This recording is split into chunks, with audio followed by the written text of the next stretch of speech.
নমস্কাৰ, মই কিশোৰ দাস। আপোনালোক সকলোৱে জানে যে মই কৰ্কট ৰোগত আক্ৰান্ত হৈ আছোঁ আৰু মই যিহেতু চিকিৎসাৰ কাৰণে বোম্বেত আছিলোঁ, মাজতে গুৱাহাটী গৈছিলোঁ যদি আকৌ মই বিশেষ কাৰণত বোম্বেত আহিবলগীয়া হ'ল।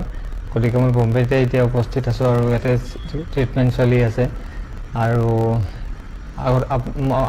এতিয়ালৈ মই যিমানখিনি কাম কৰিছোঁ আপোনালোক সকলোৱে মৰম কৰিছে, আশীৰ্বাদ কৰিছে আৰু সেইটোলৈ মই আজি চাগে মোৰ মনোবলটো আজিলৈ বহুত ষ্ট্ৰং হৈ আছে। আপোনালোকৰ এই আশীৰ্বাদ পোৱাৰ কাৰণে সাহস পাইছোঁ আপোনালোকৰ পৰা বহুতখিনি। আৰু এইখিনিলৈ মই মোৰ নিজৰ এই ৰোগটোক মই পৰাস্ত কৰিবলৈ মই হেৰি কৰি আছোঁ যিমান পাৰোঁ, কাৰণ মোৰ উইল পাৱাৰটো থাকিলে মোৰ বেমাৰটো মোক হাৰাব নোৱাৰিব। গতিকে মই আপোনালোকৰ যিখিনি মৰম পাইছোঁ, আশীৰ্বাদ কৰিছোঁ, সকলোৰে কাৰণে বহুত বহুত ধন্যবাদ। আৰু মই এই বেমাৰটো হোৱাৰ আগতে মই এখন চিনেমা কৰিছিলোঁ, মোৰ মানে যিখন শেষ চিনেমা লাষ্ট কৰিছিলোঁ, সেই চিনেমাখনৰ নাম হৈছে দাদা তুমি দুষ্ট বৰ।